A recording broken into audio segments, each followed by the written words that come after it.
การสืบสารงานเพื่อปวงประชาทุกภารกิจยึดมั่นหลักธรรมาภิบาล1 เมษายนวันข้าราชการพลเรือนร่วมทำงานด้วยหัวใจเพื่อประเทศไทยที่ก้าวหน้าและยั่งยืน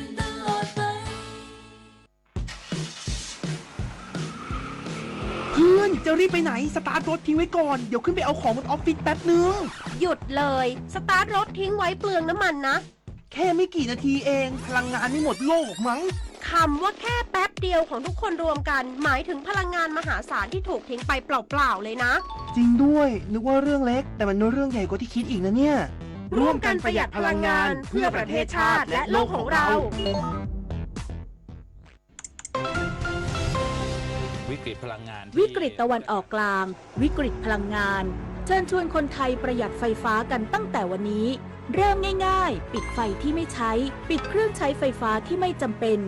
ปรับอุณหภูมิเครื่องปรับอากาศที่ 26 องศาเซลเซียสสวมเสื้อผ้าระบายอากาศงดการสวมสูทเดินขึ้นลงบันไดในอาคารแทนการใช้ลิฟต์ลดรายจ่ายลดใช้พลังงานร่วมฝ่าวิกฤตครั้งนี้ไปด้วยกันแสนอาลัยสมเด็จพระพันปีหลวงไทยทั้งปวงหมองหม่นก่นร่ำให้พระผู้เสด็จสู่ฟ้าสวรรคาลัยแนบดวงใจตามพระบาททุกชาติภพปวงประชาน้อมสำนึกในพระมหากรุณาธิคุณเป็นล้นพ้นอันหาที่สุดมิได้ข้าพระพุทธเจ้าคณะผู้บริหารข้าราชการและเจ้าหน้าที่สถานีวิทยุกระจายเสียงแห่งประเทศไทยกรมประชาสัมพันธ์พระบาทสมเด็จพระเจ้าอยู่หัวพระราชทานแจกันดอกไม้และตะกร้าสิ่งของให้แก่เจ้าหน้าที่ตำรวจที่ได้รับบาดเจ็บจากเหตุการณ์ความไม่สงบในพื้นที่อำเภอระแงะจังหวัดนราธิวาสพระบาทสมเด็จพระเจ้าอยู่หัวทรงพระกรุณาโปรดเกล้าโปรดกระหม่อมให้นายบุญช่วยหอมยามเย็นผู้ว่าราชการจังหวัดนราธิวาสเชิญแจกันดอกไม้และตะกร้าสิ่งของพระราชทานไปมอบแก่ร้อยตำรวจโทจักริดจันฉายจ่าสิบตำรวจซันสุริยะโกะจ่าสิบตำรวจนพพรทิพย์พุทธสิบตำรวจตรีอัจฉรแสงจันทร์และสิบตำรวจตรีสุภกรสุวรรณอัมพารวม5 นายสังกัดสภ.ระแงะซึ่งได้รับบาดเจ็บถูกกลุ่มผู้ก่อเหตุรุนแรงลอบวางระเบิดในพื้นที่ตำบลบง.อำเภอระแงะจังหวัดนราธิวาสขณะเดินทางกลับจากการปฏิบัติหน้าที่ตรวจสอบสถานที่เกิดเหตุคดีลักทรัพย์ซึ่งเป็นภารกิจในการดูแลความปลอดภัยในชีวิตและทรัพย์สินของประชาชนเมื่อวันที่31 มีนาคมที่ผ่านมาขณะนี้เจ้าหน้าที่ตำรวจทั้ง5 นายพักรักษาตัวที่โรงพยาบาลระแงะโอกาสนี้ผู้ว่าราชการจังหวัดนราธิวาสได้เชิญพระราชกระแสความห่วงใยของพระบาทสมเด็จพระเจ้าอยู่หัวและสมเด็จพระนางเจ้าพระบรมราชินีไปกล่าวให้แก่ผู้ได้รับบาดเจ็บและครอบครัวได้รับทราบยังความปลื้มปีติและต่างสำนึกในพระมหากรุณาธิคุณอย่างหาที่สุดมิได้ปพิชานันท์เทพรักษ์สวทนราธิวาสรายงานด้านนายกรัฐมนตรีหารือร่วมกับรองประธานวุฒิสภาถึงสถานการณ์จังหวัดชายแดนภาคใต้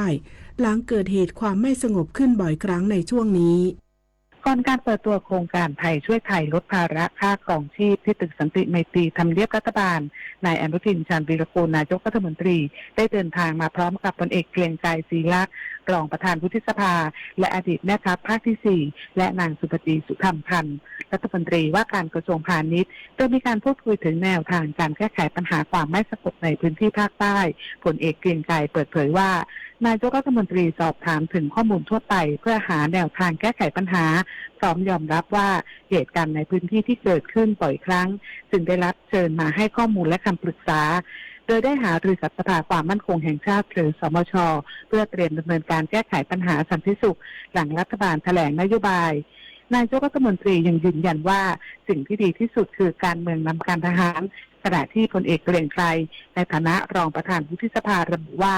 สามารถให้คำแนะนำเชิงนโยบายได้เท่านั้นส่วนการติดตามสถานการณ์ยังคงได้รับรายงานจากประชาชนในพื้นที่อย่างต่อเนื่องเพื่อประมวลผลและส่งต่อให้นายกรัฐมนตรีใช้ประกอบการตัดสินใจกฤษฎาแก้วใสรายงานกรมอุทยานแห่งชาติสัตว์ป่าและพันธุ์พืชเตรียมของงบกลางรัฐบาลใหม่สนับสนุนภารกิจไฟป่าเบื้องต้นสามารถจับกลุ่มผู้ลักลอบเผาป่าแล้วกว่า10 คดี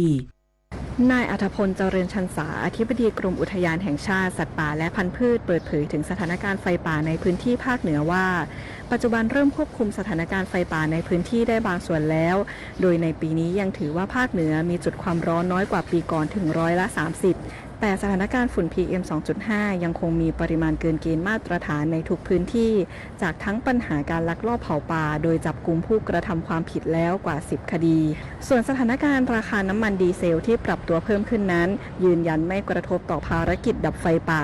ทั้งนี้หลังจากรัฐบาลชุดใหม่แถลงนโยบายแล้วเสร็จกรมอุทยานแห่งชาติสัตว์ป่าและพันธุ์พืชจะเสนอขออนุมัติงบกลางเพื่อมาสนับสนุนภารกิจดับไฟป่าต่อไปผานิชคาดนาครายงานผลการออกสลากกินแบ่งรัฐบาลประจำวันที่1เมษายน2569รางวัลที่1เลขที่ออก292514รางวัลเลขหน้า3ตัว406และ113รางวัลเลขท้าย3ตัว851และ098รางวัลเลขท้าย2ตัว47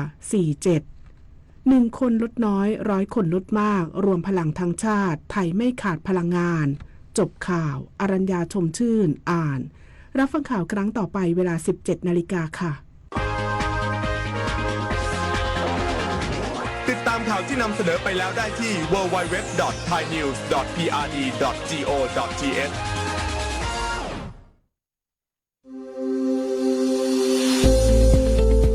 หลากหลายข้อมูลข่าวสารจากรัฐจัดเต็มข่าวเด่นในพื้นที่เมืองเหนือ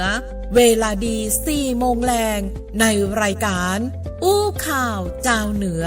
ทางสถานีวิทยุแห่งประเทศไทยภาคเหนือตอนบน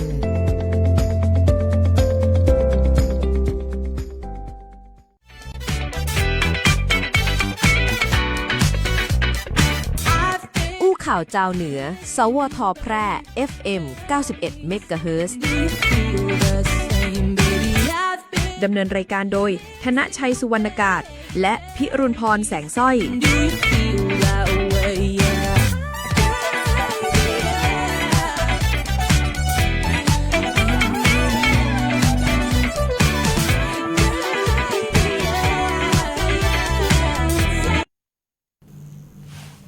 สวัสดีเจ้าสวัสดีครับต้อนรับพี่น้องคุณผู้ฟังเข้าสู่เวลาดี 4 โมงแรงปะกันกับรายการ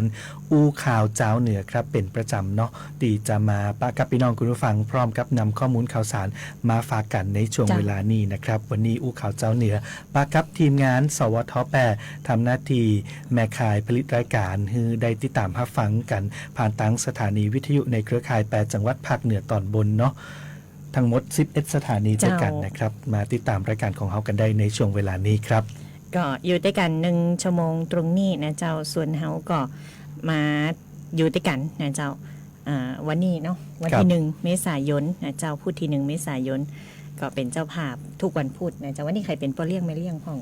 ยินดีเตยเนาะแสดงความยินดีกันก่อนนะวันนี้ใครมีจกมีใจก็ยินดีกับเตยครับสำหรับอู้ข่าวเจ้าเหนือในวันนี้อู้ข่าวเจ้าเหนือช่วงข่าวสารบ้านเฮาเชียงใหม่และก็ของกาฝุ่น PM 2.5 ที่ตอนนี้มีผลกระทบกับในหลายพื้นที่แล้วโดยเฉพาะภาคเหนือของบ้านเฮานะครับก็จะนำข้อมูลข่าวสารทั้ง8จังหวัดเนาะมาให้ได้ติดตามรับฟังกันในรายการของเฮาวันนี้ปะกับทีมงานสวทแปก็มีผมธนชัยสุวรรณกาศครับเจ้าน้องปุ๋ยพิรุณพรแสงสร้อยเจ้ารับหน้าที่ดำเนินรายการนำข่าวสารมาฝากกันเนาะใครที่ติดตามรับฟังนะครับก็ฟังกันได้ทั้ง11สถานีในเครือข่ายของสำนักงานประชาสัมพันธ์ที่3นะครับ8จังหวัดภาคเหนือตอนบนเนาะรวมไปถึงรับชมผ่านทางออนไลน์ผ่าน Facebook ของแต่ละสถานีก็สามารถที่จะร่วมแสดงความคิดเห็นเข้ามากันได้นะในช่วงวิกฤตพลังงานเจ้านี่เรื่องของสถานการณ์ฝุ่นในตอนนี้นะครับใครมีความคิดเห็นจะได้พองรัวอั้นตันใจนะอยากจะระบายนะฮะก็สามารถพิมพ์ข้อความเข้ามาแสดงความคิดเห็นกันได้ครับอู้ข่าวเจ้าเหนือช่วงข่าวด้วยกันนะเจ้า1ชั่วโมงตรงนี้เนาะก็อยู่ในช่วงของอู้ข่าวเนาะเฮาไปอู้ข่าวเจ้าเหนือนะเจ้าในจังหวัดเจียงใหม่นะเจ้าฝางลำปูนลำปางแม่ฮ่องสอนแล้วก็แม่เสรียงกันนะเจ้าติดตามกันครับ อู้ข่าวเจ้าเหนือช่วงข่าวสารบ้านเฮาเจียงใหม่ลำปูนลำปางแม่ฮ่องสอนเจ้าก็กลับมาอู้ข่าวเจ้าเหนือของเฮาเนี่ยเจ้าข่าวสารบ้านเฮาเจียงใหม่ลำปูนลำปางแม่ฮ่องสอนนะเจ้าแต่ก็จะมี6ตีด้วยกันนะเจ้ามากันตีตางสวทเจียงใหม่นะเจ้าเรื่องของสถานการณ์จุดความร้อนในพื้นที่จังหวัดเจียงใหม่นะเจ้าก็ลดลงอีนะเปิ้นบอกแต่ว่าฝุ่น PM 2.5 เนี่ยวิกฤตในหลายพื้นที่นะเจ้าด้านนายรัฐพลนาราดิศรผู้ว่าราชการจังหวัดเชียงใหม่นะเจ้าเปิ้นก็ออกมาบอกว่าสถานการณ์ไฟป่าในพื้นที่ของเชียงใหม่เนี่ยก็มีการทวีความรุนแรงขึ้นอย่างมีนัยสำคัญนะเจ้าตั้งแต่23 มีนาคมมาแล้วนะเจ้าสถานการณ์ก็วิกฤตที่สุดนะเจ้าเกิดขึ้น29 มีนาคมเนาะซึ่งก็มีการตรวจพบจุดความร้อนฮอตสปอตปุ่งสูงถึง 1,000 จุดนะเจ้าก่อนตีสถานการณ์จะเริ่มคลี่คลายลงในเจ้าของวันนี้นะวันนี้มีจุดความร้อนเหลืออยู่ประมาณ83จุดนะเจ้าจากการวิเคราะห์ข้อมูลเชิงลึกก็พบว่า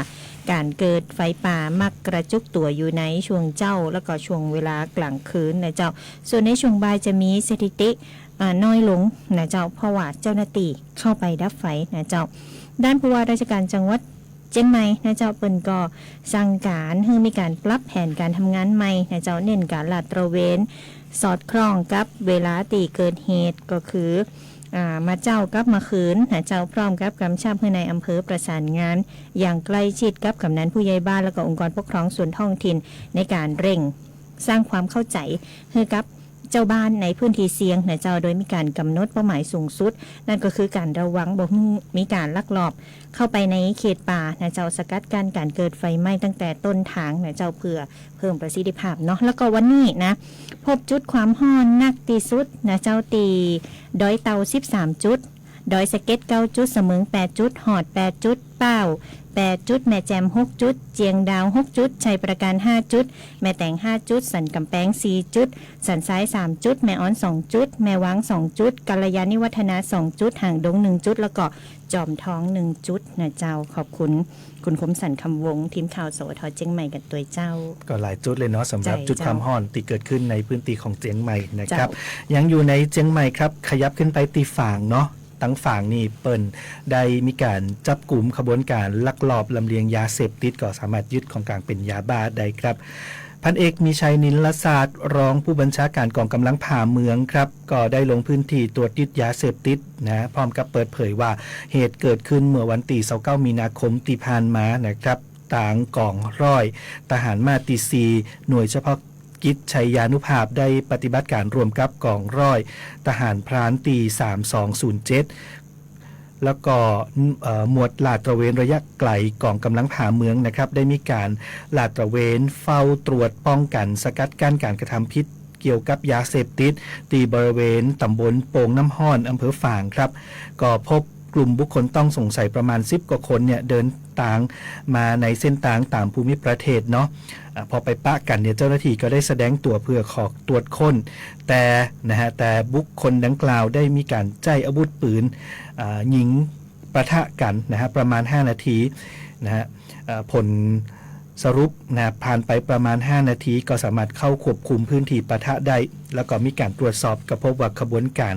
ตีไปปะเนี่ยนะครับเสียชีวิตจำนวน6 ศพด้วยกันพบยาเสพติดประเภทยาบ้านะบรรจุอยู่ในกระสอบดัดแปลงเป็นเป้สะพายหลังจำนวน10 กระสอบตรวจนับแล้วได้ประมาณ1,150,000 เม็ดครับพร้อมกับยึดของกลางได้เป็นอาวุธปืนลูกซองนะปลอกกระสุนปืนนะครับพร้อมกระสุนต่างๆอย่างต่างๆเนี่ยนะครับมีวิทยุสื่อสารโตยนะโทรศัพท์มือถือแฮมนะครับก็ได้นำของกลางทั้งหมดส่งให้กับสถานีตำรวจภูธรฝางดำเนินคดีตามกฎหมายต่อไปครับขอบคุณข้อมูลข่าวจากผู้สื่อข่าวสวทฝางคุณถนอมศรีแก้วเลยครับเจ้าจากฝางแล้วมาต่อกันที่ลำปูนนะเจ้าลำปูนเปิ้นก็มีการลงพื้นที่ตรวจสอบการจำหน่ายปุ๋ยเคมีในพื้นที่ของอำเภอลี่นะเจ้าก็พบว่าราคายังคงทรงตัวต่อเนื่องจากสัปดาห์ที่ผ่านมานะเจ้านางสาวจุฬาลัตน์นุ่มนิ่มพาณิชย์จังหวัดลำปูนนะเจ้า ก็ได้นำทีมนักวิชาการพาณิชย์ชำนาญการเจ้าหน้าที่กลุ่มกำกับพัฒนาเศรษฐกิจการค้าก็ลงพื้นที่นะเจ้าไปตรวจสอบสถานการณ์จำหน่ายปุ๋ยเคมีในอำเภอลี่6 แห่งด้วยกันนะเจ้าผลการตรวจสอบก็พบว่าสถานการณ์ของการกล้าปุ๋ยเคมีปุ๋ยนะเจ้าส่วนใหญ่ก็ทรงตัวเนื่องจากร้านค้าส่วนใหญ่ยังคงมีสต็อกสินค้าจำหน่ายให้กับลูกค้าอยู่นะเจ้าแล้วก็มีร้านค้าติรายย่อยบางร้านเนาะติบ่มีปุ๋ยเคมีบางสูตรจำหน่ายเนาะอย่างเช่นปุ๋ยสูตร 4600 อันนี้บ่พบการกักตุนสินค้าหรือจำหน่ายสูงเกินสมควรแต่อย่างใดนะเจ้าปุ๋ยสูตร 15 นะเจ้าอยู่ที่ 1,000 ถึง 1,300 บาทต่อกระสอบนะเจ้าก็ยังคงราคาเหมือนสัปดาห์ที่ผ่านมานะเจ้าปุ๋ยสูตร2100นะเจ้าปุ๋ยสูตร1620นะเจ้าก็ราคาเก่าอยู่เนาะคุณผู้ฟังทั้งนี้นะเจ้าหน้าที่เปิ้นก็มีการกำชับให้กับผู้ประกอบการได้ปฏิบัติตามพระราชบัญญัติว่าด้วยราคาสินค้าพุทธศักราช 2542 อย่างเคร่งครัดนะเจ้าแล้วก็แจ้งว่าห้ามชกฉวยโอกาสขึ้นราคาสินค้าและบริการห้ามกักตุนสินค้าหรือการกระทำใดที่ส่งผลให้เกิดความบ่เป็นธรรมต่อผู้บริโภคนะเจ้าลำปูนเนาะเปิ้นก็ได้ตรวจสอบการจำหน่ายปุ๋ยเนาะยังคงราคาต่อสัปดาห์ที่ผ่านมาขอบคุณธนกรลังกาพินนะเจ้าทีมข่าวสวทลำปูนเจ้ามาตีเรื่องของสินค้าอุปโภคบริโภคในพื้นที่ของลำปางเหมือนกันนะครับต่างผู้ว่าลำปางได้ลงพื้นที่ติดตามสถานการณ์ราคาสินค้าอุปโภคบริโภคพร้อมเตรียมความพร้อมนะฮะดำเนินโครงการไทยช่วยไทยครับนายวิวัฒน์อินไทยวงศ์ผู้ว่าราชการจังหวัดลำปางพร้อมด้วยนายกฤษณพินิจรองผู้ว่าราชการจังหวัดลำปางและก็มีท่านพนิจจังหวัดลำปางและเจ้าหน้าที่ศูนย์ดำรงธรรมจังหวัดลำปางครับลงพื้นที่ติดตามสถานการณ์ราคาสินค้าอุปโภคบริโภคที่ห้างโลตัสลำปางตรวจสอบความเป็นธรรมด้านราคาและความเพียงพอของสินค้าในท้องตลาดครับและนอกจากนี้ก็ยังได้มีการตรวจติดตามความพร้อมของผู้ประกอบการที่จะเข้าร่วมโครงการไทยช่วยไทยซึ่งเป็นมาตรการสำคัญของทางกระทรวงพาณิชย์ในการบรรเทาภาระค่าครองชีพของพี่น้องประชาชนซึ่งจะได้มีการเริ่มดำเนินการตั้งแต่วันที่ 1 เมษายนนี้เป็นต้นไปครับ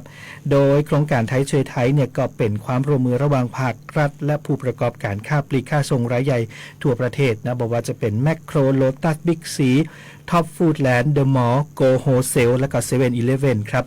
รวมกันปรับลดราคาสินค้าอุปโภคบริโภคที่จำเป็นต่อการดำรงชีพจำนวน 1 ปันถึง 3 ปันกว่ารายการเลยมีอัตราการลดราคาสูงสุด50%ถึง 58%เหมือนถึง 2-3 เดือนด้วยกันครับก็ช่วยพี่น้องประชาชนเนาะในภาวะการครองชีพและก็ต้นทุนพลังงานตีสูงขึ้นนั่นเองก็จะครอบคลุมสินค้าอุปโภคบริโภคที่จำเป็นอย่างเช่นข้าวสารน้ำมันพืชบะหมี่กึ่งสำเร็จรูปเนาะไข่ไก่ผงซักฟอกน้ำยาล้างจานรวมไปถึงสินค้าที่อยู่ภายใต้แบรนด์ของห้างตั๋ยก็จัดโปรโมชั่นลดราคาพิเศษเพิ่มทางเลือกให้กับผู้บริโภคเข้าถึงสินค้าได้นั่นเองนะครับก็จะครอบคลุมช่องทางการจำหน่ายทั้งห้างค้าปลีกขนาดใหญ่และก็ร้านสะดวกซื้อพี่น้องประชาชนก็สามารถเข้าถึงสินค้าในราคาประหยัดก็ช่วยลดภาระค่าครองชีพของพี่น้องประชาชนทั่วไปรวมถึงผู้ประกอบการรายย่อยกันตัวครับเจ้านะก็มาต่อกันตีแม่ฮ่องสอน นะเจ้าแม่ฮ่องสอนเนาะเปิ้นมีการกำชับ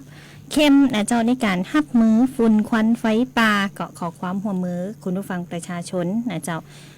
ห้ามเผางดเผาห้ามเข้าพื้นที่อนุรักษ์นะเจ้าโดยนายวิบูลย์แววบัณฑิตผู้ว่าราชการจังหวัดแม่ฮ่องสอนเนาะก็ได้เปิดเผยถึงสถานการณ์หมอกควันไฟป่าในพื้นที่จังหวัดบอกว่าตอนนี้นะเจ้ายังบ่สามารถประกาศเป็นพื้นที่ภัยพิบัติได้เนื่องจากตามหลักเกณฑ์ของกรมป้องกันบรรเทาสาธารณภัยหรือว่าปภ.เนี่ยมีการกำหนดให้การฝุ่นละอองต้องเกิน125 ไมโครกรัมต่อลูกบาศก์เมตรติดต่อกัน5 วันนะเจ้าจังหวัดก็ได้ดำเนินมาตรการในเชิงรุกอย่างเข้มงวด โดยประกาศห้ามเข้าในพื้นที่อนุรักษ์12จุดด้วยกันนะเจ้าพร้อมกำชับให้กับผู้นำท้องถิ่นเนาะได้เร่งประชาสัมพันธ์ให้กับประชาชนอย่างทั่วถึงรวมไปถึงการสั่งการให้ในอำเภอทุกพื้นที่เนี่ยดูแลสนับสนุนจิตอาสาดับไฟป่าอย่างใกล้ชิดตัวนะเจ้าโดยผู้ว่าราชการจังหวัดแม่ฮ่องสอนก็แจ้งเพิ่มเติมนะเจ้าคณะนี้ทุกภาคส่วนมีการบูรณาการทำงานอย่างเต็มที่พร้อมขอความร่วมมือประชาชนงดเผาในพื้นที่ลงอย่างเด็ดขาดปฏิบัติตามประกาศของจังหวัดโดยเฉพาะการห้ามเข้าไปในพื้นที่อนุรักษ์เพื่อป้องกันการเกิดไฟป่าและก็ลดผลกระทบต่อสุขภาพนะเจ้าเน้นย้ำให้ประชาชนเนี่ยดูแลสุขภาพของตัวเองอย่างใกล้ชิดตัวแล้วก็คนใกล้ชิดเด็กผู้สูงอายุกลุ่มเปราะบางต่างๆนะเจ้าทุกฝ่ายก็ทำงานอย่างทุ่มเทนะเจ้าควบคุมสถานการณ์อย่างเต็มกำลังทุกคนก็ต้องใจล้มหายใจห่วมกันนะเจ้าในส่วนของการควบคุมไฟป่าเปิ้นบอกว่ามีการประสานอากาศยาน2ลำนะเจ้าเข้าปฏิบัติการช่วยดับไฟทางอากาศ28เที่ยวนะเจ้าเนื่องจากว่าบางพื้นที่นะเจ้าเป็นพื้นที่ภาคพื้นดินเนาะอันนี้ก็บ่สามารถเข้าถึงได้ขณะเดียวกันก็ยังพบว่ามีหมอกควันข้ามแดนจากประเทศเปื้อนบ้านตัวนะเจ้าซึ่งมีจุดความร้อนหนักถึง300จุดก็ส่งผลให้ในช่วงกลางคืนมีความกดอากาศสูงอากาศนิ่งก็เกิดการสะสมของฝุ่นในระดับสูงนะเจ้าก็เป็นพื้นที่ของตังแม่ฮ่องสอนนะเจ้าขอบคุณน้องขวัญกมลชื่นสนธิพันธ์ทีมข่าวสวทแม่ฮ่องสอนตัวเจ้ายังอยู่ในพื้นที่ของแม่ฮ่องสอนครับขยับมาตีแม่เสรียงเนาะก็ยกระดับเกี่ยวกับมาตรการป้องกันเผชิญเหตุไฟป่าเชิงรุกกันตัวครับนายวรศักดิ์พานทองนายอำเภอแม่เสรียงเป็นประธานการประชุมคณะกรรมการศูนย์ปฏิบัติการป้องกันและแก้ไขปัญหาไฟป่าหมอกควันและฝุ่นละอองอำเภอแม่เสรียงนะครับได้มีการขับเคลื่อนยุทธวิธีเกี่ยวกับการป้องกันเชิงรุกเผชิญเหตุรวดเร็วยับยั้งวิกฤตไฟป่าครับโดยต่างในอำเภอแม่เสรียงก็สั่งการให้ทุกภาคส่วนยกระดับปฏิบัติการดับไฟป่าให้เป็นรูปธรรมและเกาะชับไว้โดยเจ้าหน้าที่อาสา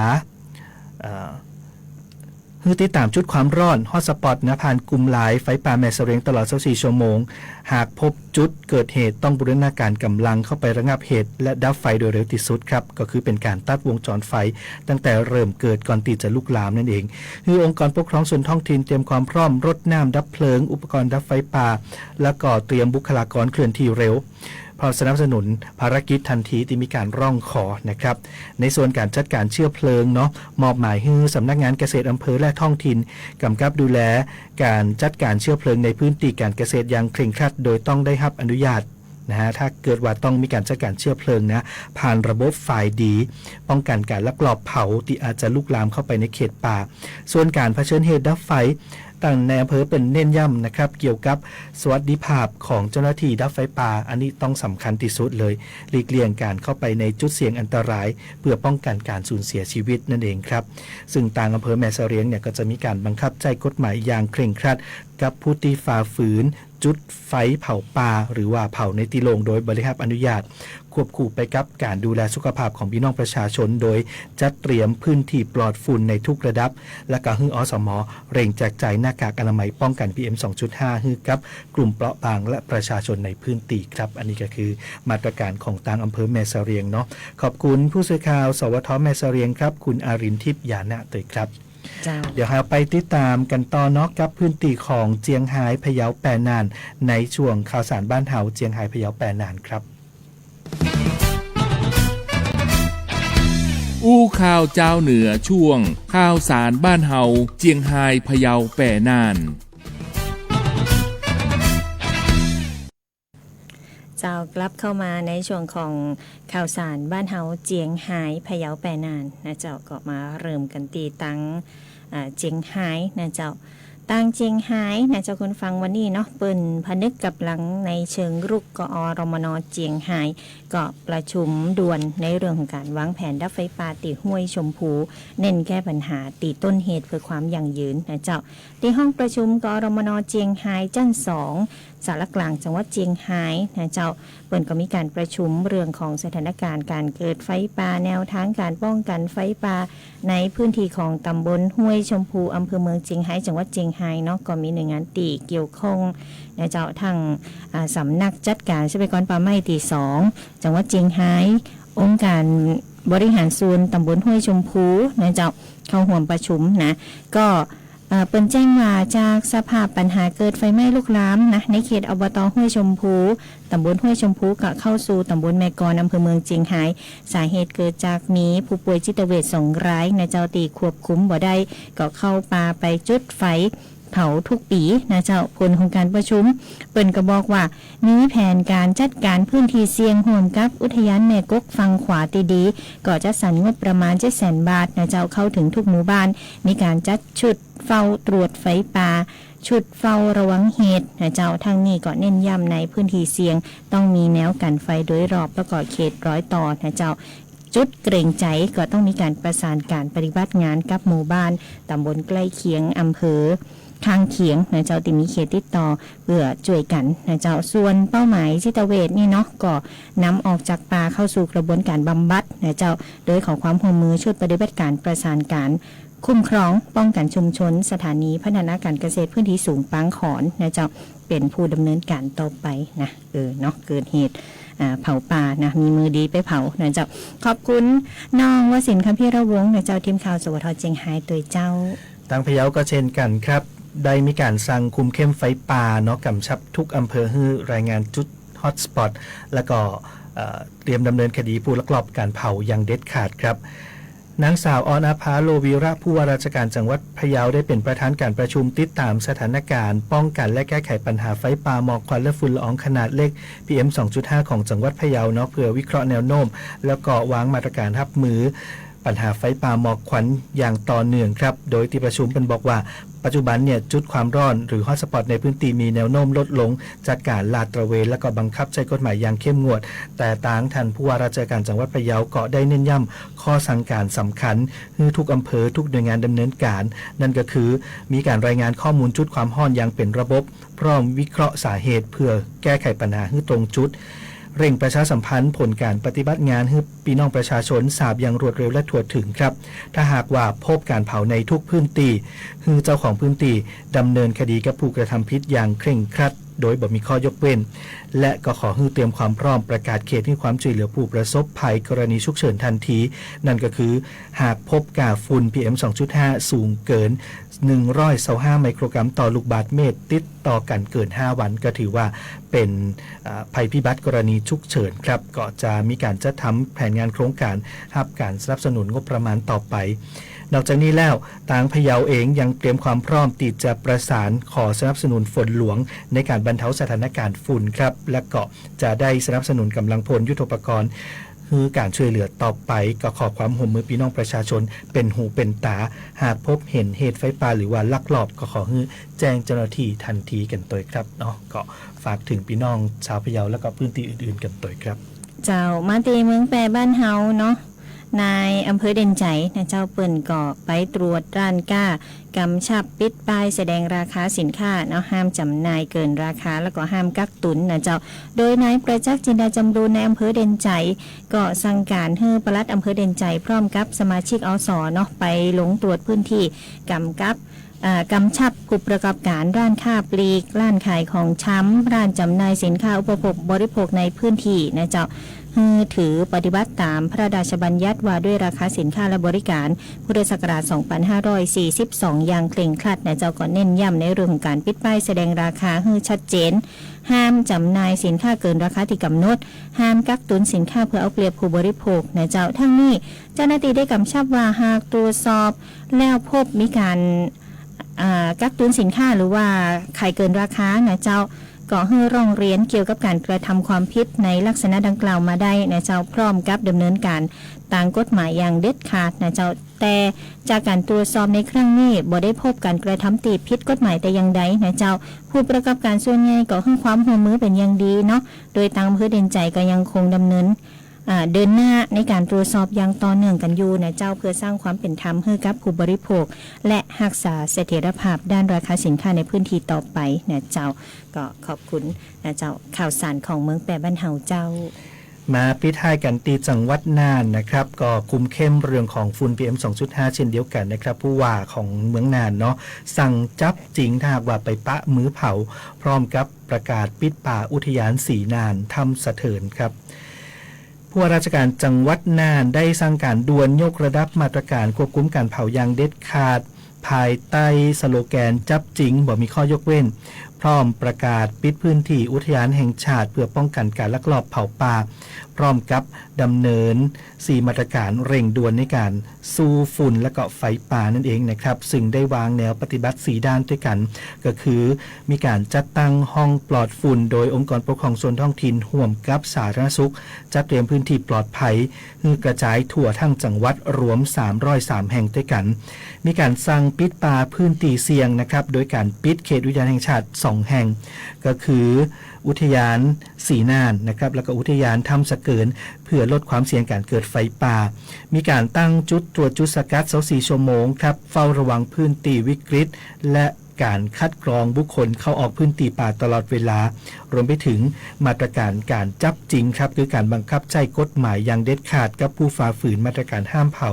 และผู้ลักลอบเผาป่าอย่างเต็มรูปแบบนะฮะยังมีเพิ่มเติมจากอุทยานแห่งชาติสีน่านนะครับขยายเวลาปิดป่าก็คือห้ามเข้าเด็ดขาดโดยเริ่มตั้งแต่วันที่1ถึง10เมษายน2569นี่นะครับห้ามเข้าเด็ดขาดเลยเนาะหากตรวจพบการฝ่าฝืนก็จะมีโทษปรับสูงสุดบ่เกิน 100,000 บาทแต่กรณีจำเป็นเร่งด่วนก็สามารถที่จะเข้าไปได้แต่ต้องแจ้งผู้นำท้องถิ่นก่อนเข้าพื้นที่ทุกครั้งและขอความร่วมมืองดเผาในทุกกรณีนะครับซึ่งทางจังหวัดน่านก็บอกว่าขอความร่วมมือพี่น้องประชาชนงดการเผาในพื้นที่โล่งพื้นที่ริมทางหลวงเนื่องจากมีความผิดตามกฎหมายนะครับอาจจะก่อเกิดมีอันตรายต่อทัศนวิสัยในการขับขี่นะครับแล้วก็สร้างควันฝุ่น PM 2.5 คือกับพี่น้องประชาชนกันตัวนะครับขอบคุณข้อมูลข่าวเนาะจากต่างทีมงานสวทน่านนะครับน้องจอยศิริมาศประเสริฐนิรมนครับเจ้านะก็เป็นข้อมูลข่าวสารของเฮาทั้งหมดนะเจ้าในช่วงของอู้ข่าวเจ้าเหนือนะเจ้าก็ขอบคุณนะแฟนได้การตีทักทายกันเข้ามาตัวนะเจ้านะครับเดี๋ยวไปติดตามกันตอนนี้ครึ่งชั่วโมงหลังกับรายการใต้ร่มพระบารมีพระพันปีหลวงวันนี้ติดตามจากต่างทีมงานสวทอำนาจเจริญส่วนเฮา2คนพร้อมกับทีมงานสวทแปรลาพี่น้องคุณผู้ฟังกันไปก่อนสวัสดีครับสวัสดีเจ้า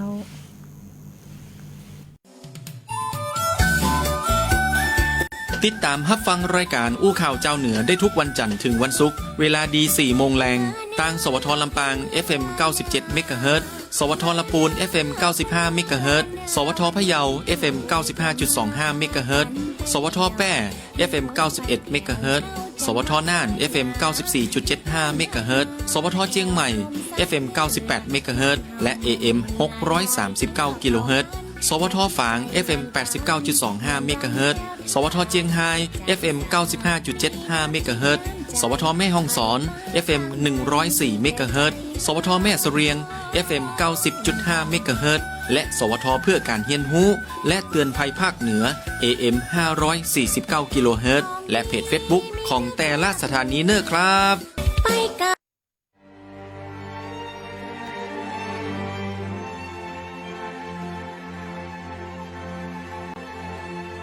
สถานีวิทยุกระจายเสียงแห่งประเทศไทย 70 สถานีทั่วทุกภูมิภาคเสนอรายการใต้ร่มพระบารมีพระพันปีหลวง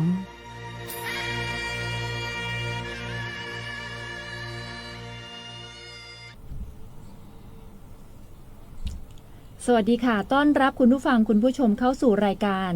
ใต้ร่มพระบารมีพระพันปีหลวงรายการที่ออกอากาศไปพร้อมกันทุกสถานี77จังหวัดทั่วประเทศในสถานีวิทยุกระจายเสียงแห่งประเทศไทยกรมประชาสัมพันธ์ค่ะวันนี้พบกับสวทอำนาจเจริญโดยดิฉันจุตินัสจันทรุทินรับหน้าที่ดำเนินรายการค่ะรายการใต้ร่มพระบารมีพระพันปีหลวงสวทอำนาจเจริญดูแลการผลิตโดยนางสาวนันทภัทรพิมพาผู้อำนวยการสถานีวิทยุกระจายเสียงแห่งประเทศไทยจังหวัดอำนาจเจริญและอำนวยการผลิตโดยนางพนิดาจันทวัฒน์ผู้อำนวยการสำนักงานประชาสัมพันธ์ที่2อุบลราชธานีค่ะ รายการใต้ร่มพระบารมีพระพันปีหลวงผลิตขึ้นเพื่อน้อมสำนึกในพระมหากรุณาธิคุณของสมเด็จพระนางเจ้าสิริกิติ์พระบรมราชินีนาถพระบรมราชชนนีพันปีหลวงค่ะในช่วงแรกของรายการนะคะในช่วงภาพเก่าเล่าเรื่องที่อำเภอเสนางคณิคมจังหวัดอำนาจเจริญค่ะเมื่อครั้งที่พระองค์โดยเสด็จพระบาทสมเด็จพระบรมชนกาธิเบศรมหาภูมิพลอดุลยเดชมหาราชบรมนาถบพิตรที่อำเภอเสนางคณิคมจังหวัดอำนาจเจริญซึ่งขณะนั้นนะคะพื้นที่แห่งนี้เป็นพื้นที่คอมมิวนิสต์ที่สร้างความเดือดร้อนให้กับราษฎรจำนวนมากค่ะช่วงภาพเก่าเล่าเรื่อง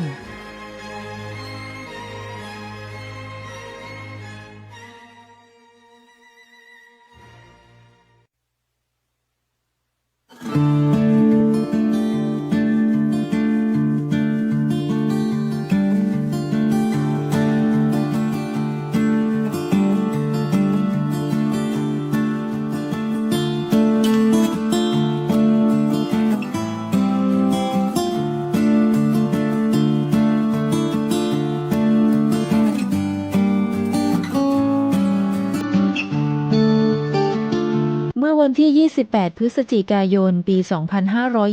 2522 พระบาทสมเด็จพระบรมชนกาธิเบศรมหาภูมิพลอดุลยเดชมหาราชบรมนาถบพิตรสมเด็จพระนางเจ้าสิริกิติ์พระบรมราชินีนาถพระบรมราชชนนีพันปีหลวงพร้อมด้วยพระราชโอรสในหลวงรัชกาลปัจจุบันพระราชธิดาและพระบรมวงศานุวงศ์ได้เสด็จพระราชดำเนินเยี่ยมเยียนราษฎรในเขตกิ่งอำเภอเสนางคณิคมจังหวัดอุบลราชธานีในสมัยนั้นซึ่งปัจจุบันคืออำเภอเสนางคณิคมจังหวัดอำนาจเจริญโดยมีประชาชนกว่า 30,000 คนมารอรับเสด็จวันนั้นพระบาทสมเด็จพระบรมชนกาธิเบศรมหาภูมิพลอดุลยเดชมหาราชบรมนาถบพิตรสมเด็จพระนางเจ้าสิริกิติ์พระบรมราชินีนาถพระบรมราชชนนีพันปีหลวงพร้อมด้วยพระราชโอรสพระราชธิดาและพระบรมวงศานุวงศ์เสด็จมาถึงเวลาประมาณ 15 นาฬิกาทรงสอบถามความทุกข์สุขของชาวบ้านอย่างใกล้ชิดและมิได้ถือพระองค์บางช่วงได้ประทับนั่งลงกับพื้นดินพร้อมตรัสแก่ราษฎรว่าจากนี้ต่อไปในหมู่บ้านเขตกิ่งอำเภอเสนางคณิคมจะสงบสุขไม่มีภัยใดๆจะมาทำร้ายอีกซึ่งเป็นความจริงสามารถพิสูจน์ได้ในปัจจุบันโดยหลังจากในหลวงเสด็จกลับคนไทยที่หลงผิดก็เริ่มกลับมามอบตัวอาวุธปืนชนิดต่างๆชาวบ้านในเขตภูโพนทองได้ทยอยนำออกมามอบให้กับทางการจนหมดสิ้นช่วงนั้นปี 2522 ปัญหาภัยคอมมิวนิสต์อย่างรุนแรงมากที่บ้านหนองทับม้าบ้านนาไร่ใหญ่เขตอำเภอเสนางคณิคมมีการฆ่ากันตายทุกวันมีข้าราชการอส.ถูกฆ่าชาวบ้านที่เข้าฝ่ายรัฐบาลถูกยิงเสียชีวิตสร้างความสะเทือนใจแก่ประชาชนอย่างยิ่งแต่พระบาทสมเด็จพระบรมชนกาธิเบศรมหาภูมิพลอดุลยเดชมหาราชบรมนาถบพิตรและสมเด็จพระนางเจ้าสิริกิติ์พระบรมราชินีนาถพระบรมราชชนนีพันปีหลวงรวมถึงพระบรมวงศานุวงศ์ก็ทรงไม่หวาดหวั่นพระองค์ทรงปฏิบัติพระราชกรณียกิจอยู่จนถึงเวลา 18:30 น.จึงเสด็จกลับพระตำหนักภูพานราชนิเวศโดยสำนึกในพระมหากรุณาธิคุณอันหาที่สุดมิได้ชาวอำเภอเสนางคณิคมจังหวัดอำนาจเจริญจึงได้สร้างอาคารสัญลักษณ์อันเป็นสถานที่ที่พระองค์เคยเสด็จและนำมาซึ่งความผาสุกแก่ชนชาวไทยอยู่ด้านหน้าที่ว่าการอำเภอเสนางคณิคมจังหวัดอำนาจเจริญในปัจจุบัน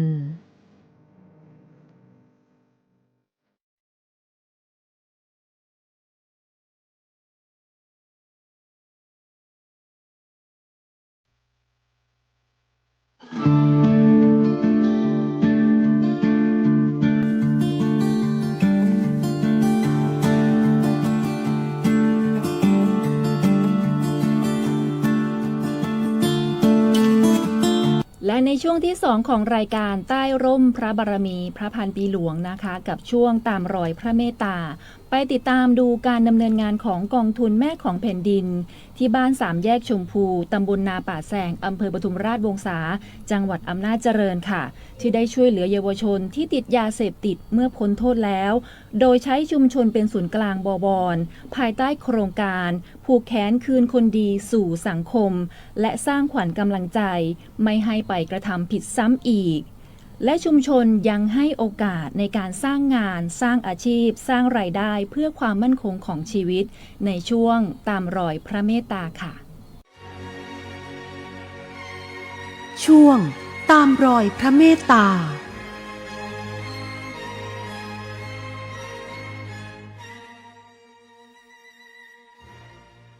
จังหวัดอำนาจเจริญหนึ่งในพื้นที่ต้นแบบของการขับเคลื่อน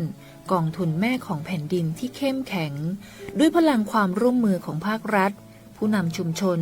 และพี่น้องประชาชนที่ร่วมกันปกป้องสังคมจากภัยยาเสพติดอย่างต่อเนื่องหลายชุมชนลุกขึ้นมาสร้างเกราะป้องกันให้ลูกหลานผ่านการเฝ้าระวังการดูแลและการปลูกฝังค่านิยมที่ดีจนเกิดเป็นเครือข่ายชุมชนสีขาวที่ยั่งยืนสำหรับในจังหวัดอำนาจเจริญนะครับมีจำนวนหมู่บ้านที่เป็นหมู่บ้านกองทุนแม่ของแผ่นดินจำนวนทั้งสิ้น332หมู่บ้านชุมชนนะครับซึ่งเราก็จัดตั้งมาตั้งแต่ปี2537แล้วในปัจจุบันนะครับเราเพียรพยายามที่จะสนองแนวพระราชดำรินะครับโดยการจัดตั้งที่เราเรียกกันว่าหมู่บ้านต้นกล้ากองทุนแม่นะครับต้นกล้ากองทุนแม่นี่หมายถึงว่าเป็นหมู่บ้านที่เรามีการประเดิมจัดตั้งขึ้นในรูปแบบลักษณะเดียวกันกับทางกองทุนแม่ของแผ่นดินเพียงแต่ว่ายังไม่รับเงินพระราชทานขวัญถุงนะครับหมู่บ้านต้นกล้าในปี2569นะครับในปัจจุบันเราจะตั้งมาแล้วนะครับในจำนวนหมู่บ้านต้นกล้าทั้งหมด11ต้นกล้า11หมู่บ้าน11ชุมชนที่มีความเตรียมความพร้อมแล้วก็สร้างเป็นพื้นที่ปลอดภัยสร้างกิจกรรมจัดกิจกรรมต่างๆที่เป็นหลักสันติวิธีตามแนวทางของสมเด็จพระนางเจ้าตามแนวทางของการทำงานของกองทุนแม่ของแผ่นดินของเรานะครับซึ่งก็11หมู่บ้านก็เชื่อว่าในปีต่อไปนะครับเราก็จะรับเงินพระราชทานขวัญถุงเพื่อเป็นทุนศักดิ์สิทธิ์เป็นทุนประเดิมเป็นกิจกรรมที่เป็นลักษณะของการเป็นศูนย์รวมจิตใจที่จะได้ช่วยกันในการขับเคลื่อนแก้ไขปัญหาให้อย่างยั่งยืนนะครับหมู่บ้านชุมชนในจังหวัดอำนาจเจริญของเรานะครับที่เป็นหมู่บ้านตัวอย่างที่มีกิจกรรมได้ครบถ้วนทั้งในแง่ของการป้องกันทั้งในแง่การแก้ไขปัญหายาเสพติดทั้งในแง่การบำบัดรักษาทั้งในแง่การเฝ้าระวังป้องกันต่างๆนะครับก็คือหมู่บ้านสามแยกชมพูตำบลนาปากแซงอำเภอปทุมราชวงศาซึ่งมีการกิจกรรมนะครับชุมชนเข้มแข็งที่สามารถที่จะแก้ไขปัญหาจะเห็นผลเป็นรูปธรรมเป็นหมู่บ้านที่ปราศจากทั้งในแง่ของผู้เสพทั้งในแง่ของผู้ค้าโดยเขามีการกิจกรรมตั้งแต่เรื่องของการจัดเวรยามเฝ้าระวังกับการที่จะนำสู่ไปคัดแยกในส่วนของผู้เสพผู้ค้านะครับเอาผู้เสพผู้ค้านะครับผู้ค้าไปสู่กระบวนการทางกฎหมายเอาผู้เสพมาเป็นผู้ป่วยแล้วก็สามารถบำบัดรักษาหลังจากบำบัดรักษาเสร็จนะครับก็ยังสามารถที่จะเอาผู้เสพเหล่านั้นนะครับคืนคนดีให้กับสังคมมีการที่จะจัดสรรในเรื่องของงบประมาณในการที่จะพัฒนาอาชีพรายได้ให้กับเยาวชนผู้ที่หลงผิดไปให้กับการเป็นวิทยากรที่สามารถที่จะได้เป็นวิทยากรขับเคลื่อนในเรื่องของกองทุนแม่ทดแทนในส่วนของผู้นำชุมชนนะครับซึ่งก็เป็นตัวอย่างที่ใช้กระบวนการของชุมชนใช้หลักสันติวิธีนะครับในการที่จะเข้าไปรณรงค์ในการที่จะเฝ้าระวังในการที่จะป้องกันแก้ไขปัญหาบำบัดรักษาผู้ป่วยผู้ติดยาเสพติดของเราเห็นผลเป็นรูปธรรมที่ยั่งยืนก็เชื่อแน่ว่านะครับในส่วนของการทำงานของกองทุนแม่ของแผ่นดินของภายใต้แนวพระราชดำริของสมเด็จพระนางเจ้าสิริกิติ์พระบรมราชินีนาถพระบรมราชชนนีพระพันปีหลวงของเราเป็นแนวทางที่ถูกต้องเป็นแนวทางที่เราควรที่ยึดถือแล้วก็สืบสานพระนิทานต่อเนื่องพระองค์ท่านนะครับเป็นการที่จะช่วยนะครับแบ่งเบาภาระนะครับในส่วนของการแก้ไขปัญหาติดของเจ้าที่ของภาครัฐโดยใช้กระบวนการชนให้เกิดผลในการแก้ไขได้อย่างยั่งยืนต่อเนื่องต่อไปครับและที่บ้านสามแยกชมพูอำเภอปทุมราชวงศาจังหวัดอำนาจเจริญอีกหนึ่งพื้นที่ที่สะท้อนพลังของกองทุนแม่ของแผ่นดินได้อย่างชัดเจนชาวบ้านที่นี่รวมพลังกันอย่างเข้มแข็งร่วมคิดร่วมทำร่วมดูแลลูกหลานให้ห่างไกลยาเสพติดผ่านกิจกรรมสร้างสรรค์และการมีส่วนร่วมของทุกคนกองทุนแม่ของแผ่นดินบ้านสามแยกชมพูอำเภอปทุมราชวงศาจังหวัดอำนาจเจริญ จึงไม่ใช่เพียงแค่กองทุนแต่คือหัวใจของชุมชนที่หล่อหลอมด้วยความรักความสามัคคีและความห่วงใยจากสมเด็จพระนางเจ้าสิริกิติ์พระบรมราชินีนาถพระบรมราชชนนีพันปีหลวงแม่ของแผ่นดินสวัสดีครับผมนายสมบัติป้องกันนะครับเป็นประธานกองทุนแม่บ้านสามแยกชมพู่ตำบลนาปะแซงอำเภอพุทธรักษาจังหวัดนครปฐมนะครับและก็ตำแหน่งปัจจุบันคือเป็นผู้ใหญ่บ้านบ้านสามแยกชมพู่นะครับครับซึ่งการสามแยกชมพู่นะครับเขาก็ได้มีในเรื่องของการทำงานนะครับการทำงานในการในเรื่องของการป้องกันปัญหายาเสพติดนะครับซึ่งของสามแยกชมพู่เขานะครับเขาได้รับนะครับเงินพระราชทานขวัญถุงนะครับจากพันปีหลวงมาในปีพ.ศ. 2551นะครับซึ่งกิจกรรมนะครับในเรื่องของการป้องกันปัญหายาเสพติดนะครับเขาก็ได้มีการเทกิจกรรมนะครับมาอย่างต่อเนื่องนะครับจากปี51มาเป็นต้นมานะครับซึ่งจะเห็นได้ว่าในอิริยาบถของบ้านสามแยกชมพู่เขาเองเขาจะเป็นในเรื่องของยาเสพติดเนี่ยจะมีการแพร่ระบาดมายาวนานแล้วนะครับซึ่งเขาจะเห็นผลที่มีอาการที่ค่อนข้างจะหนักในเรื่องของชุมชนก็คือในปีพ.ศ. 2545นะครับถึง50เนี่ยเขาได้มีลูกหลานเขานะครับที่ได้พบนะครับปัญหาในเรื่องของการถึงเรื่องคดีนะครับซึ่งเริ่มแรกจะมี2รายนะครับพอหลังจากนั้นนะครับ 2-3 ปีถัดมาจะเพิ่มไปอีก2รายนะครับซึ่งเขาได้เห็นแล้วว่าในเรื่องยาเสพติดเนี่ยเยาวชนกลุ่มเสี่ยงเขามีประมาณ15รายนะครับในพื้นที่ซึ่งเขามองเห็นแล้วว่าถ้าเกิดเขาบ่มีการแก้ปัญหาในเรื่องนี้นะครับอย่างเป็นชัดเจนนะครับรูปภาพที่ชัดเจนจะเฮ็ดให้ลูกหลานเขาเนี่ยมีโอกาสสูงนะครับที่จะถึงเรื่องคดีนะครับเพื่ออาจจะไม่ใช่หาคนโดยซ้ำไปนะครับแต่คือเป็นสิ่งที่เฮ็ดให้เขาต้องมาลื้อฟื้นในชุมชนเขาใหม่นะครับว่าเฮ็ดจังได๋เขาจะใส่เห็นหลานเยาวชนในตรงนี้นะครับให้เขาหลอดพ้นจากยาเสพติดได้แล้วก็สิ่งที่สำคัญนะครับในเรื่องของการถือคุมขังนะครับดำเนินคดีนะครับในตรงนี้จึงในเรื่องของการดำเนินงานนะครับการดำเนินงานเขาก็ใช้วิธีการในเรื่องของการขับเคลื่อนงานอยู่3แนวทางนะครับซึ่งแนวทางที่1นะครับเขาใส่ในแนวทางของการเสริมสร้างความเข้มแข็งในชุมชนนะครับเพราะว่าเป็นอย่างเขาคือใส่แนวทางนี้นะครับซึ่งเขาเห็นแล้วว่าในเรื่องของการดำเนินคดีเนี่ย4รายนะครับเขาจะพบในส่วนของที่เป็นเยาวชนที่มีหนาใหม่นะครับเพื่อนว่าเยาวชนหนาใหม่เขามาเสพนะครับเขามาหลงเสพนะครับคือในการชักชวนเนี่ยค่อนข้างที่จะชักชวนได้ง่ายนะครับสำหรับเยาวชนในรุ่นที่อายุน้อยๆนะครับเฮ็ดให้หลงนะครับลุ่มหลงนะครับยิบฉวยนะครับเขามาเสพได้ง่ายนะครับในตรงนี้นะครับเขาก็เลยสร้างภูมิคุ้มกันนะครับโดยนะครับสิ่งที่เข้าไปก็คือในเรื่องของใส่ภูมิคุ้มกันระดับแรกเลยคือโรงเรียนนะครับสถาบันการศึกษานะครับโรงเรียนเขาจะมีโรงเรียนบ้านสามแยกชมพู่โคชเรียนยังเกิดพัฒนานะครับจะมีโรงเรียนหนึ่งนะครับซึ่งเขาเลยได้นำนะครับพระบารมีนะครับของทุนแม่ของแผ่นดิน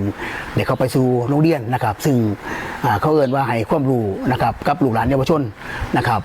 ในระดับประถมนะครับเรื่องของยาเสพติดนะครับซึ่งเนื้อหาก็คือนำพระบารมีพันปีหลวงนะครับที่ว่าการป้องกันปัญหายาเสพติดนะครับให้ลูกหลานได้รับทราบซึ่งจะมีกองทุนอยู่กองทุนหนึ่งนะครับซึ่งสถาบันพระมหากษัตริย์นะครับเป็นห่วงเป็นใยลูกหลานเยาวชนเฮานะครับเป็นจังไดอาจจะบ่ให้พัดหลงเข้าไปในเรื่องของยาเสพติดนะครับซึ่งถ้าเกิดหลงเข้าไปแล้วโอกาสจะเลือกจะยากนะครับแล้วก็ในเรื่องของกฎหมายนะครับตัวดำเนินคดีถูกจองจำนี่แหละครับสุดท้ายแล้วเนี่ยคือเหตุให้เฮาเสียอนาคตนะครับเรื่องเล่าก็คือทำกิจกรรมครับลูกหลานเฮานะครับนักเรียนนะครับให้เขาได้ตระหนักรู้นะครับตระหนักถึงโทษภัยตระหนักถึงฤทธิ์ของยานะครับซึ่งในการทำงานนะครับก็จะมีหลายส่วนนะครับหลายภาคส่วนที่เขาไปรวมกันเช่นเขาจะเอิ้นเจ้าหน้าที่ตำรวจนะครับเขาเอิ้นว่าชุดตำรวจสัมพันธ์จะมีชุดกู้แดนะครับชุดกู้แดเพื่อให้ความรู้นะครับเกี่ยวกับกฎหมายนะครับให้กับนักเรียนได้รับทราบว่ากฎหมายเนี่ยเขาดำเนินคดีเรื่องยานะครับจะต้องถูกจำคุกนะครับถูกติดคุกนะครับบริยุกับพ่อแม่นะครับและการอนาคตจะเสียนะครับส่วนในเรื่องของคุณหมอนะครับคุณหมอจากโรงพยาบาลหรือโรงพยาบาลเพื่อจะให้ควบคุมเรื่องของฤทธิ์ของยา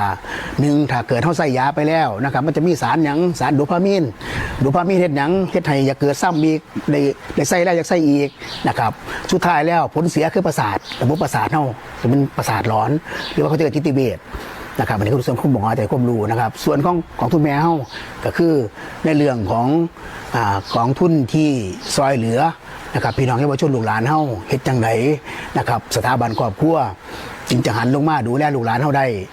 นะครับพ่อแม่นะครับจะต้องสร้างความอบอุ่นนะครับลูกหลานเยาวชนนะครับเพื่อจะเฮ็ดให้เกิดความอบอุ่นนะครับบ่เกิดความแตกแยกในครอบครัวอันนี้คือเป็นสิ่งที่เป็นปัจจัยพื้นฐานเลยนะครับถ้าเกิดครอบครัวได้ที่ความอบอุ่นเฮาสร้างได้เริ่มแรกนะครับโอกาสที่เฮาจะเกิดให้ลูกหลานเฮาพัดหลงเข้าไปในยาเสพติดหรือว่าไปก่อกลุ่มนะครับกับมั่วสุมกับเยาวชนนำกันนะครับที่เฮ็ดให้ปัญหาเรานี่จะน้อยลงนะครับสุดท้ายผู้เสพหน้าใหม่ก็จะบ่มีนะครับชุมชนเฮานะครับก็จะมีแต่ในเรื่องของการพัฒนาคุณภาพชีวิตอย่างอื่นว่าต้องมาแก้ไขปัญหาเสพติดแล้วนี่จะคือ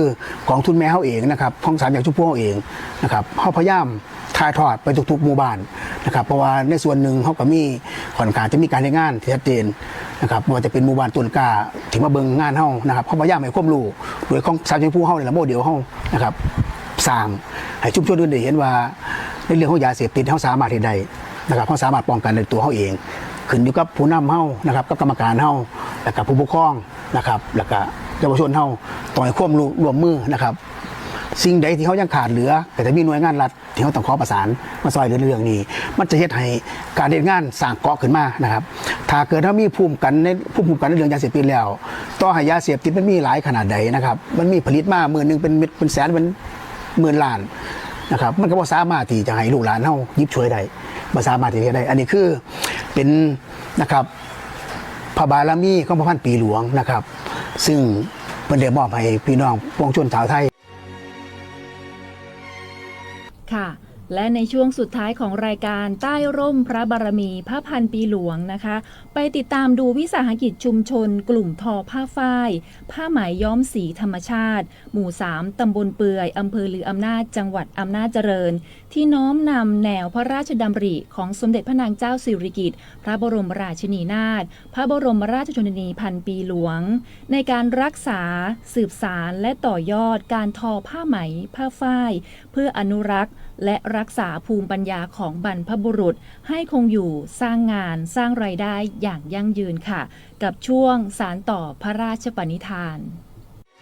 ขอนำทุกท่านเข้าสู่ช่วงสานต่อพระราชปณิธาน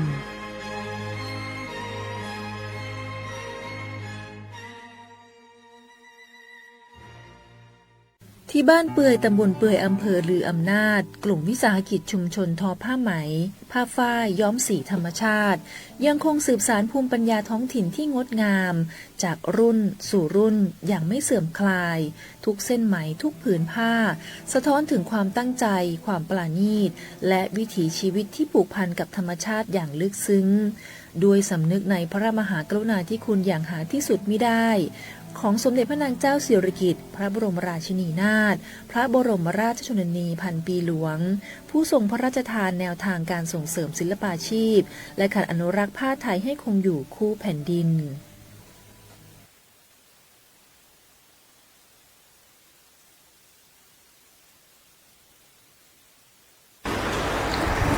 สวัสดีค่ะดิฉันนางสายันสำราญสุขประธานกลุ่มวิสาหกิจชุมชนทอผ้าไหมฝ้ายย้อมสีธรรมชาติของบ้านเปื่อยหัวดงค่ะบ้านเลขที่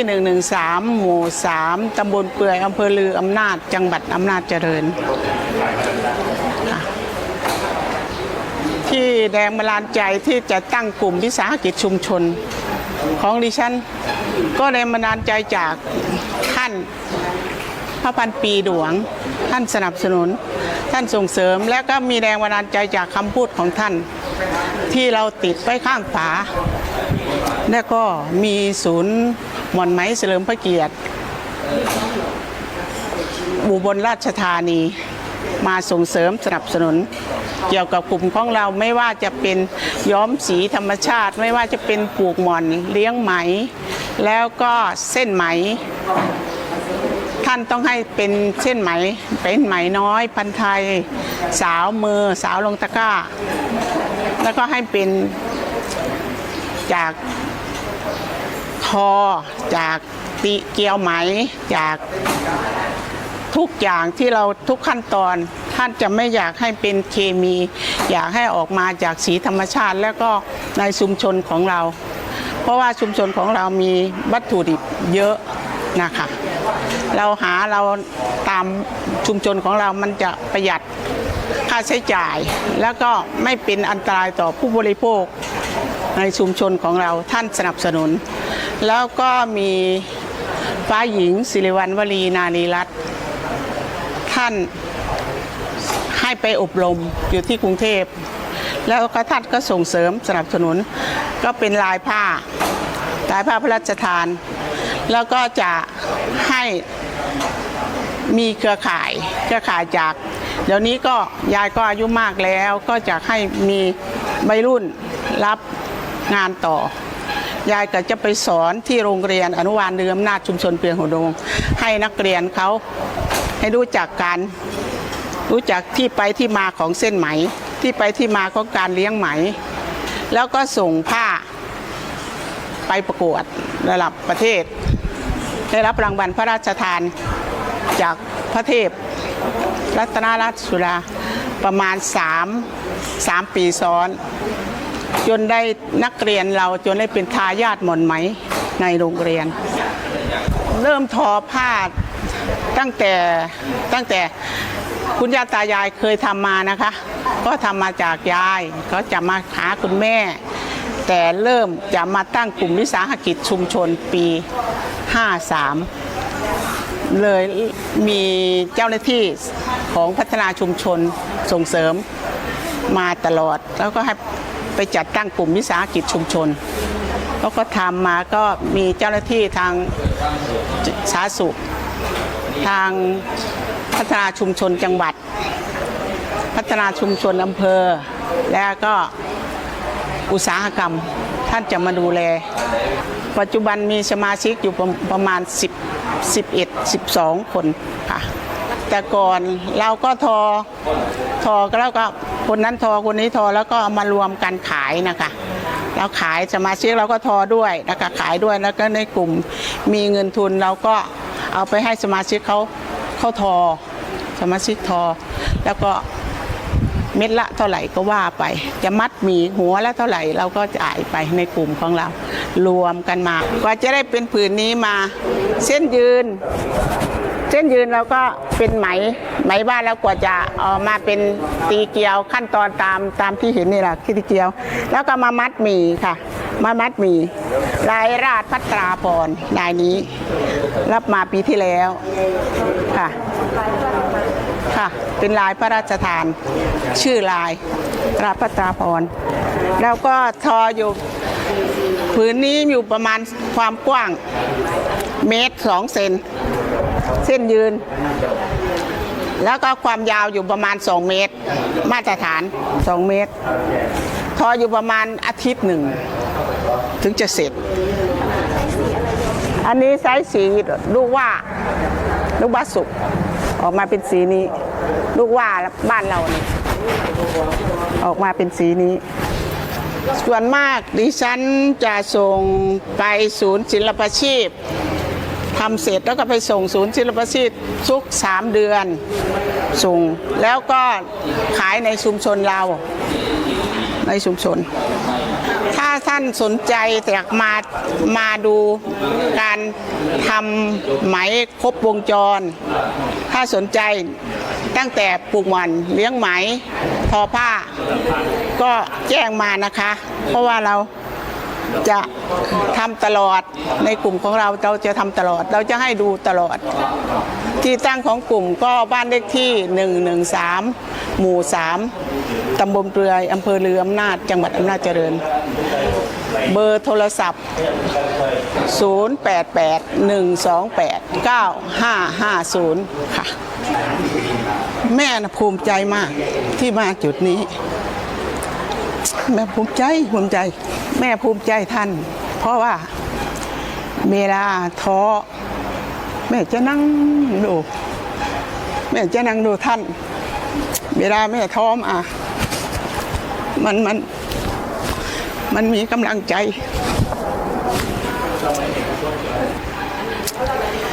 แม่อยากให้วัยรุ่นมา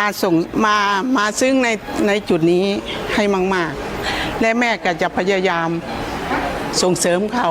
แม่จะพยายามแนะนำเขาแล้วก็เขาอยากได้อะไรเขาอยากทำอะไรแม่จะส่งเสริมไม่ว่าจะเป็นการทอไม่ว่าจะเป็นการตีเกลียวหรือมัดหมี่ถ้ามีใครเขาสนใจแม่จะตามเลยตามไปหาเขาให้เขาทำเพราะว่าแม่จะอยู่แม่ก็60 กว่าแล้วเนาะอีกไม่นานมันก็จะหยุดละแม่อยากให้วัยรุ่นมีสืบสารงานตัวนี้ต่อจากพระองค์ท่านเพราะว่าพระองค์ท่านมีความจริงใจกับเรามากเลยค่ะ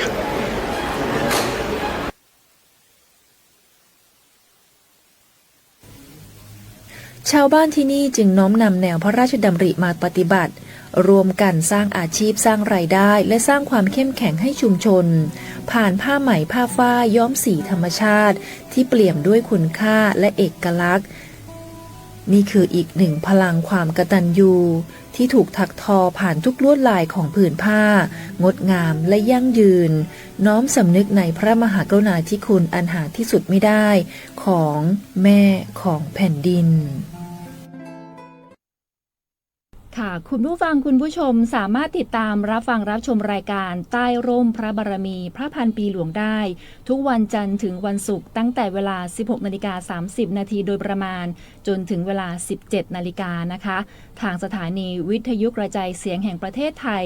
ทั่วประเทศ77จังหวัดค่ะและวันนี้นะคะดิฉันจุตินัทจันลุทินพร้อมทีมงานสวท.อำนาจเจริญขอลาคุณผู้ฟังไปก่อนในวันพรุ่งนี้ติดตามรับฟังรับชมรายการใต้ร่มพระบารมีพระพันปีหลวงได้กับสวท.ลำพูนค่ะสำหรับวันนี้ขอบคุณและสวัสดีค่ะ